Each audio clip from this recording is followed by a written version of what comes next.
En ce début d'année, bien chers amis, nous amorçons une nouvelle série. Et aujourd'hui, la première émission de cette série-là est consacrée à l'aide à l'Église en détresse. Et pour nous en parler de cette aide à l'Église en détresse, j'ai avec moi deux personnes qui sont des dirigeants de l'organisme.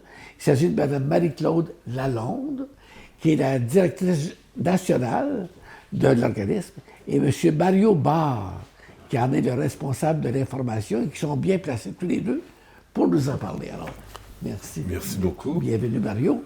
Et la première question évidente, évidemment, c'est qu'est-ce que c'est que l'Église, l'aide à l'Église en détresse? Écoutez, Aide à l'Église en détresse, c'est un organisme international qui a été fondé en 1947.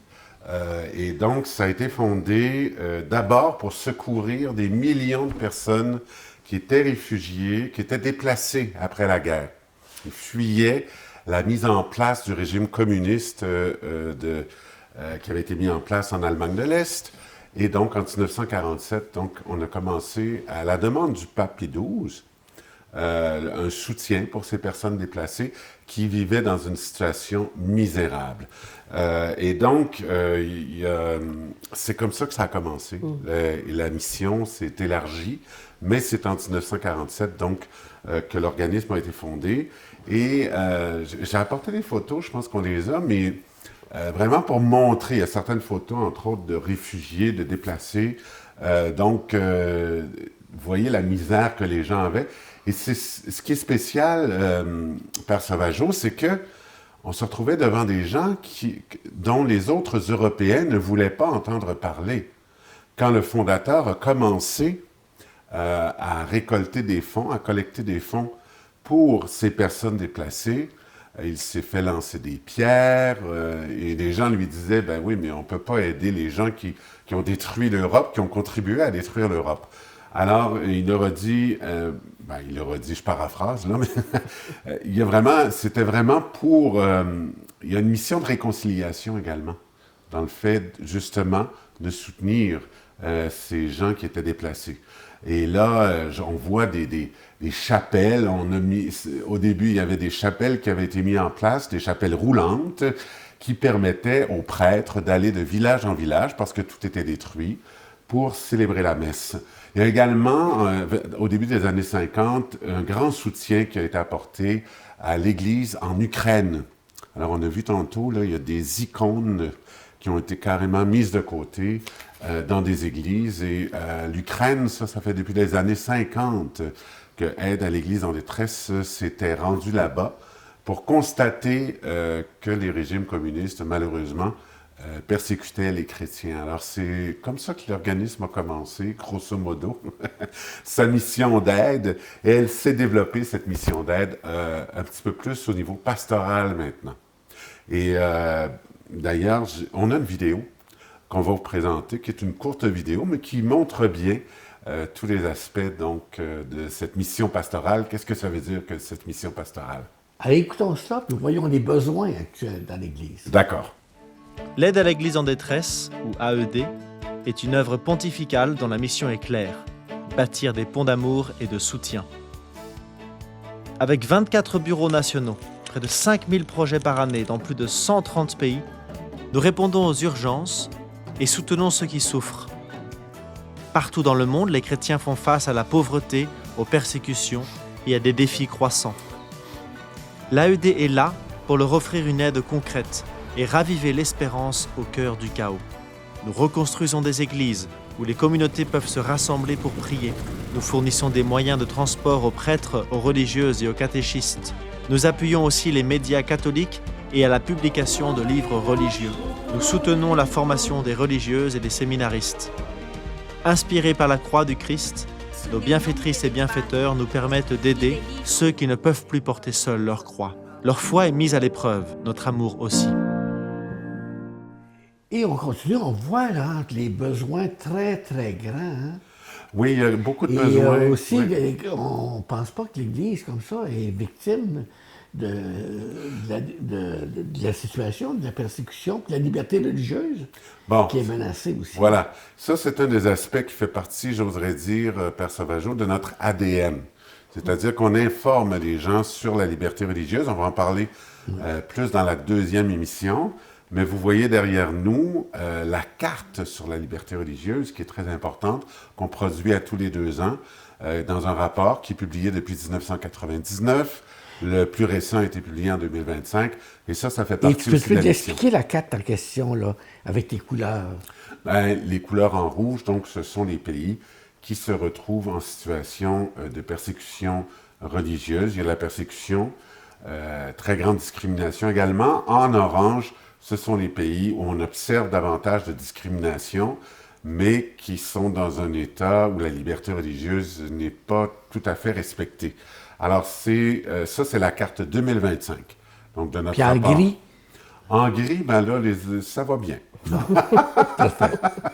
Et donc, ça fait partie de notre mission, mais on a d'autres missions. Cette mission de la liberté religieuse, on va en parler dans la seconde émission, mais je vais laisser Marie-Claude vous parler de la mission pastorale. Oui. Qu'est-ce que ça veut dire que la mission pastorale? Et on a apporté également des photos. J'en ai beaucoup, là. Je sais pas, on va écouter et regarder en même temps. Voilà. Oui, c'est ça.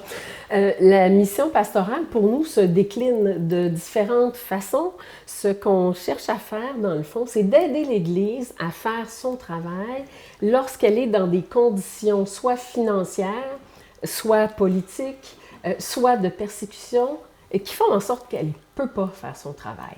Alors ça, c'est un peu notre but. Et ça se fait de toutes sortes de façons. Par exemple, on soutient la formation des religieux, des religieuses et également les séminaristes. Donc, on s'occupe beaucoup de la formation des séminaristes parce qu'on pense qu'une église en santé, c'est une église bien formée. Et ça, c'est vraiment une partie de notre travail. Une autre partie de notre travail, c'est de fournir des moyens de transport pour l'Église, c'est-à-dire à des prêtres, par exemple, qui doivent aller dans des paroisses qui prennent 3 jours à pied si on n'a pas de véhicule, des choses comme ça, des ânes dans les montagnes. Pour nous, c'est un véhicule, un âne. C'est un moyen de transport. Alors, c'est un peu ce qu'on fait au niveau du transport. Il y a de la construction. Chez nous, nos églises sont parfois désertées. Je peux vous dire que quand on voyage, ce qu'on voit, c'est des églises pleines à craquer ou encore des endroits où il n'y a pas d'église. Hein. J'ai vu la messe sous un arbre, ça fonctionne quand il fait beau, mais autrement, c'est beaucoup plus difficile. Donc, c'est ce qu'on fait, la subsistance aussi. Ça, il faut en parler, c'est important. Nos religieuses, surtout les contemplatives, dans plusieurs pays, n'ont aucun moyen de subsister.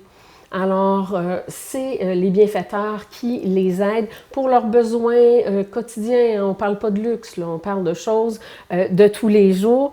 Et chez les prêtres, on le fait aussi, mais ça se fait par le biais des intentions de messe. Ah, oui, on va envoyer des intentions de messe, c'est ça. Oui.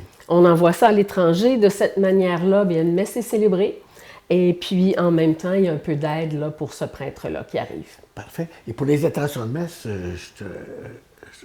j'insiste là-dessus. Quand vous allez faire célébrer une messe pour les défunts, on peut demander, parce qu'il y a des honoraires qui restent à la paroisse, mais il y a des honoraires qui s'en vont aussi, pour les œuvres qu'on croit importantes. Oui, oui. On peut mentionner que ce soit pour l'aide à l'Église en détresse. Oui, c'est ça, on peut le mentionner. J'ai aussi vu des cas où c'était difficile la célébration en paroisse. Pour toutes sortes de raisons, on nous a appelés, ce que vous pouvez faire. On a toujours des prêtres dans le besoin qui sont prêts à le faire. Maintenant, est-ce que tu peux nous dire des pays? Parce que je sais que tu as visité beaucoup, tu as les Quelques-uns. Liban, là. Quelques-uns. Tu peux nous donner des pays, des situations, on en parlera dans d'autres émissions, mais dès maintenant, il y a des images qui vont suivre, là, aussi, qui vont nous montrer de ces pays-là. Alors, quels pays sont concernés? Un pays qui nous préoccupe vraiment beaucoup en ce moment, c'est le Nigeria. Parce qu'au Nigeria, il se passe quelque chose chaque jour. On n'entend jamais rien, mais chaque jour, il y a des événements qui font en sorte que des gens, leur sécurité, dans le fond, est menacée parce qu'ils sont chrétiens, Des fois, c'est pas toujours clair, il faut le dire. Hein? Les guerres de religion, ça existe plus ou moins. Et l'aide qui se rend, ici, on voit une photo avec des religieuses asiatiques, une asiatique et une autre, je ne sais pas de quel coin de l'Afrique, mais avec un grand sourire. Et ça, c'est l'effet que ça a quand on arrive à les joindre, à les aider. D'ailleurs, on voit que le Nigeria est dans l'actualité actuellement. Hein? Oui. Et il y a quelques jours à peine, hein, on voyait 45 personnes du Nigeria. Une cinquantaine, en fait. Une ok. cinquantaine de morts dans Ouais. un massacre. Vous avez des chrétiens, mais vous avez aussi des musulmans. Il faut savoir que pour le Nigeria, il y a beaucoup de choses qui se sont dites, mais au Nigeria, vous avez plusieurs musulmans aussi qui sont victimes des terroristes. Vous pouvez avoir des groupes terroristes qui se disent musulmans, qui disent faire des djihad, donc des guerres saintes, mais finalement, ils ne sont pas du tout en accord avec les grands principes de l'islam et de ceux qui pratiquent l'islam. Donc, c'est très complexe et j'invite les gens à faire attention. Hein. Quand on regarde les informations, quand on voit des informations également qui sont sur les réseaux sociaux, il faut toujours être prudent. Oui. Toujours avoir une Je te laisse prudence. continuer. Oui, mais là, le temps que Mario parlait, on a vu plusieurs photos Oui. qui sont des photos, vous avez vu des prêtres et une religieuse avec les écouteurs dans un studio de télé ou de radio parce qu'on croit beaucoup à l'apostolat par les médias. Oui. Donc, donner les moyens à l'Église d'être entendue et dans certaines régions, mais c'est la seule façon que l'Église a pour rejoindre les gens, donc les médias catholiques, ça c'est des choses qu'on fait. Mais si on revient au pays dont Oui. on parlait, pour toutes sortes de raisons, en ce moment, on est très préoccupé par ce qui se passe en Afrique, parce que la violence tend à occuper de plus en plus de place Oui. sur le continent. Ça, c'est quelque chose qui nous préoccupe. Évidemment, le Moyen-Orient. Oui, on en parle tellement de Moyen-Orient, oui. C'est ça. C'est encore dans les nouvelles, généralement pour les mauvaises raisons, mais on parle rarement de la situation de l'Église. Bien, l'Église est aussi prise par ces conflits-là. Tu donnes des exemples à donner de pays actuellement dans le Oui. Moyen-Orient. Pas plus tard qu'hier, je recevais des informations comme quoi il y a des violences qui recommencent en Syrie. Et donc, la violence, elle n'est pas directement contre les chrétiens, mais les chrétiens sont des petites minorités. Alors, lorsqu'on les atteint, ça porte vraiment un grand coup. Alors, Syrie, on a des problèmes dans d'autres pays. Je vais mentionner, par exemple, le Liban, on va y revenir. Oui, on va y revenir. Mais au Liban, c'est les conditions économiques qui font en sorte que les gens n'arrivent plus, que l'Église n'arrive plus. Et on doit les aider pour des dépenses qui autrefois étaient facilement couvertes. Mais encore là, les chrétiens sont devenus une minorité même au Liban.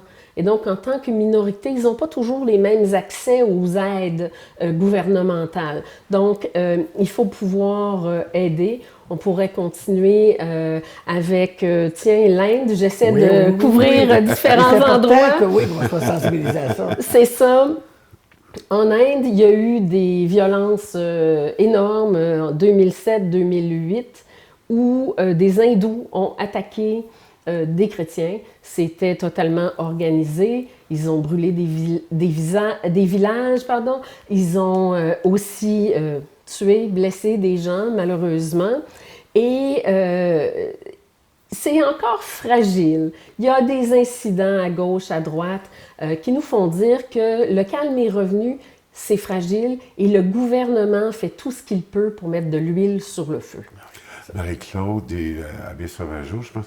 J'attire votre attention sur les photos parce qu'on parle beaucoup des problèmes, mais il y a également cette Église qui vit, qui est totalement active dans tous ces pays.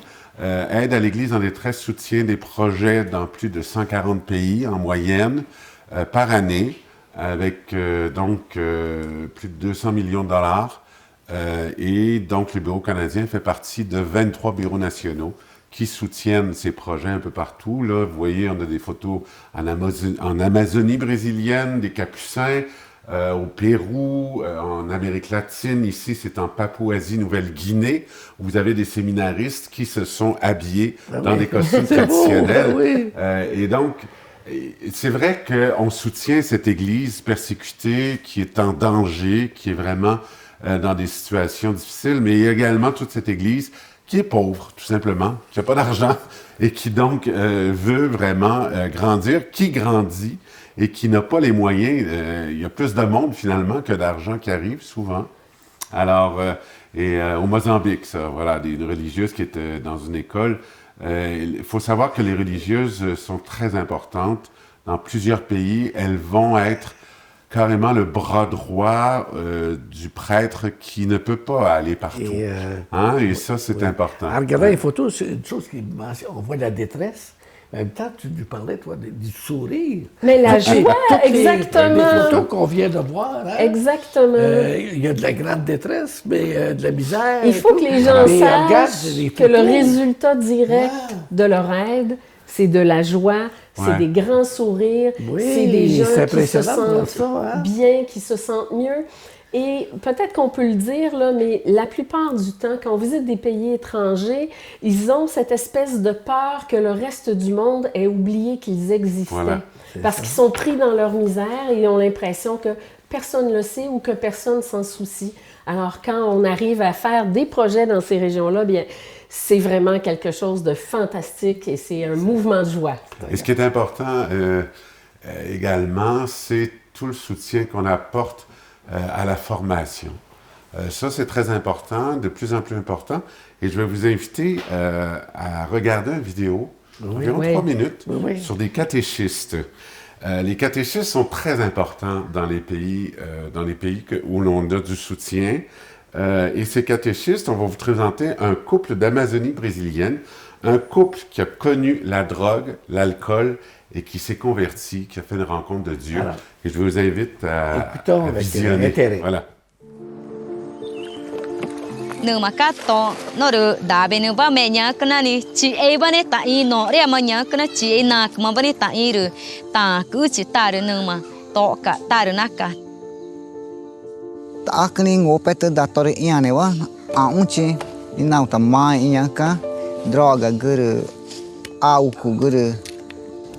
Từ ta đại từ ta cá gư mà mà đến ngang ta na cái tin là vỏ gư vi chưa tăng ba phải đến na mà tin là tăng ta vi chưa tăng mà ta mà to panaguna mà nari ine nhá cái na mà ta nữa na phải nghệ tới ta cho nó được to pana to mà ni cá te kista tin mà ta ở porak anh nãy bên to pana mà ta na inya dung cái nó nào ta nago chamang panang kan nega noli tao ta to pana chakwa go de ma ta inya ka cha ai cha ta cho chi mo ta ai ge ta ngai rồi pe ta i rồi cha wa ge rồi nó ta vò ge ina ka gu cha ngo pe tun ta ni nya ka na mang ge ne ma ni awa chi ya cham le na ke nya ma gu ma ta ke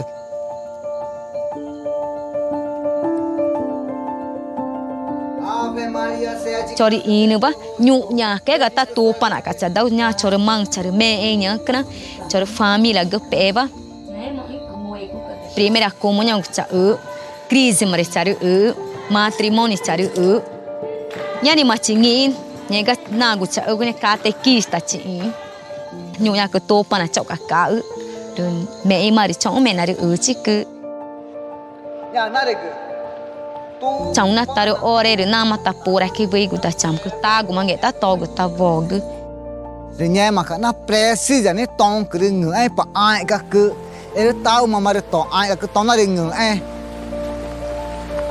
na ka ta nge vi gu ru na nya ma ta to ru motor to ru gasolina to on ta na ja ta e ka ti dau gu ka ja comunidade wa to ru mi sang ta ni ja ka ti mu ka ni no ta e ka ja do e ki ni ka to ka ta na ka du i dau gu ne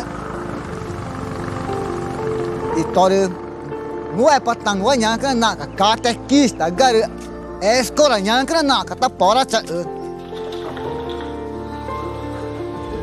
going on e gu na gu chari inu nya kana na nhu nhà kế gà chi rồi voi ta na chi cả nghe mà aula de catequese ari ngue patanya ka ina re da chau chi peba mare tana gu nya kana boe gu no ni ta ini na go ta jae tanu nya kana mare mu mai ta ngu ngue.